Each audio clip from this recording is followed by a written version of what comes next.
Imagine this. You're starving, exhausted, and outnumbered 4-1. Behind you lies 1,000 miles of scorching desert littered with the corpses of your fallen comrades. Ahead, 40,000 Turkish warriors block your path, while a fortified city bristles with defenders at your back. You should retreat, you should surrender, but instead, you attack. And in just 6 hours, you achieve what military experts call impossible, one of the most devastating victories in medieval history. This is the story of the Battle of Iconium, where a 68-year-old emperor named Frederick Barbarossa did exactly that. May 1, 1190. The Third Crusade was underway, and Europe's most feared warrior was leading his army to certain doom. Frederick Barbarossa, Redbeard, had ruled the Holy Roman Empire for nearly 40 years. At 68, he had nothing left to prove. Yet here he was, marching 100,000 men through the heart of enemy territory in Anatolia, modern-day Turkey. His opponent was Sultan Kilij Arslan II, who controlled the Seljuk Sultanate with an iron fist. For 2 decades, no Western army had successfully crossed his territory. His cavalry archers were legendary.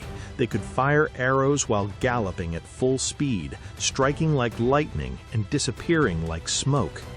The Crusaders' journey had become a nightmare. Disease, starvation, and constant Turkish raids reduced Barbarossa's army from 100,000 to barely 15,000 men. Water sources were poisoned, food supplies burned, Turkish arrows came from nowhere. Men collapsed in their armor from heat exhaustion. Horses died by the hundreds. Barbarossa's commanders begged him to turn back, but the old emperor noticed something they didn't. The Turks were overconfident. They fought the same way their grandfathers had: harass, exhaust, then overwhelm. They hadn't adapted to the devastating power of Western heavy cavalry in concentrated formation, and that would be their fatal mistake. By mid-May, the Crusaders reached Iconium, the capital of Turkish power in Asia Minor. This wasn't just a city, it was the heart of the enemy empire. Triple walls that had never fallen, a garrison of 5,000 warriors, and blocking the only viable pass to the Holy Land. Sultan Kilij Arslan II made a critical error. Instead of concentrating his forces, he divided them. Part defended the city, part shadowed the Crusaders, and his main field army, 40,000 fresh warriors, waited to deliver the killing blow once the Christians were fully exhausted. But Barbarossa had spent 3 weeks observing, planning, preparing. He'd identified the Sultan's weakness: predictability. Dawn, May 18th. Barbarossa counted his remaining forces, 10,000 combat-effective men. Just 2,000 knights still had war horses. Against them stood 5,000 defenders in the city and 40,000 approaching warriors. Then Barbarossa did something insane. He divided his forces. Military doctrine screamed against it. His commanders protested. But Barbarossa had learned something in 4 decades of war. Sometimes audacity succeeds where prudence fails. His son, Duke Frederick, would take 3,000 men and assault the city directly. Meanwhile, Barbarossa would face the Sultan's approaching army with just 7,000 men. Each force was now outnumbered 5-1. By every calculation, both should be annihilated. If you're enjoying this incredible story of military genius and impossible odds, hit that like button and let me know in the comments, could you have made Barbarossa's gamble? Now let's see how this insane plan actually worked. The battle began at sunrise. Turkish cavalry archers swept forward, blackening the sky with arrows. But the Crusaders weren't retreating, they were hunting. Duke Frederick reached Iconium's walls. The garrison commander made a fatal decision. Why cower behind walls when Turkish cavalry could ride down exhausted Christians? He opened the gates and sent 2,000 cavalry charging out. But the Crusaders weren't running. Frederick's 700 knights waited like coiled springs.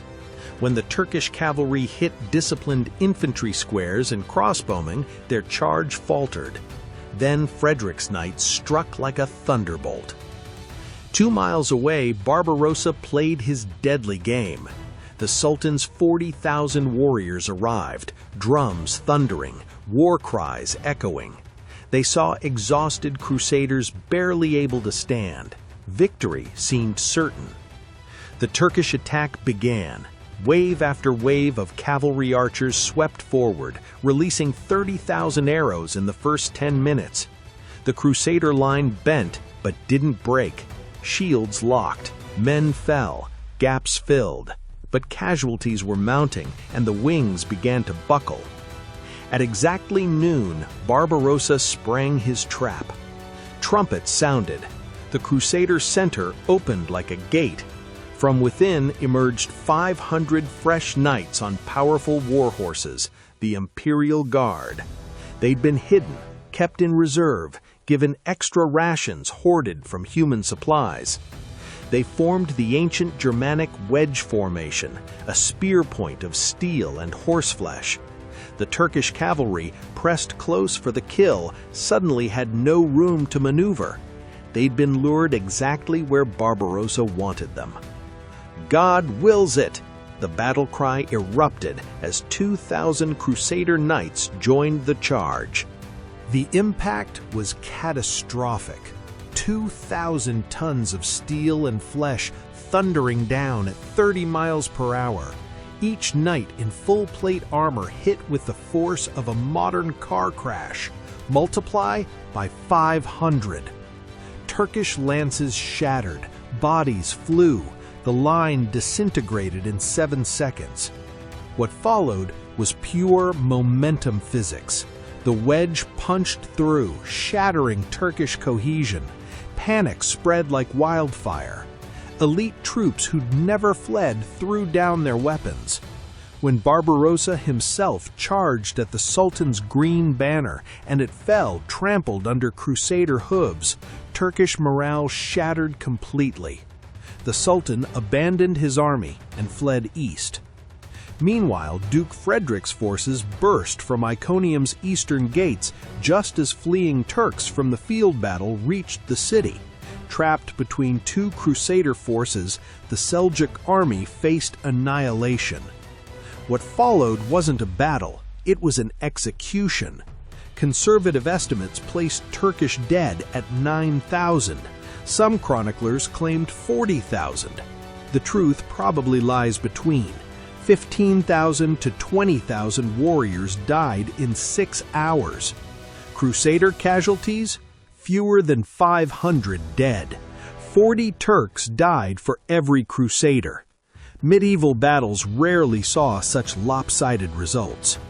The Sultan, watching his capital burn from the citadel, surrendered at dawn. He offered 100,000 gold pieces, 500 hostages, provisions and guides to the Syrian border. Barbarossa accepted. His strategic goals were achieved. But here's the tragic irony. 22 days after his greatest victory, on June 10, 1190, Frederick Barbarossa drowned crossing the Salif River in Armenia. Some say his horse slipped, others say his armor's weight pulled him under. The man who'd survived 40 years of warfare died in waist-deep water. Without Barbarossa's leadership, his army largely dissolved. The greatest military mind of the age was gone. Had he reached the Holy Land with his veterans, history might have changed forever. The Battle of Iconium proved that impossible odds are only impossible until someone proves otherwise. Barbarossa faced starvation, numerical inferiority, and fortified enemies. By conventional calculation, he should have failed. Instead, through sheer refusal to accept defeat, he achieved one of history's most complete victories. In one afternoon, an aging emperor demonstrated that when leadership, technology, and will unite, even impossible odds become merely difficult. If this story of courage, cunning, and cold steel inspired you, subscribe to this channel for more incredible tales from history. Hit that notification bell so you never miss when we upload. And drop a comment. What historical battle should I cover next? Thanks for watching, and I'll see you in the next one.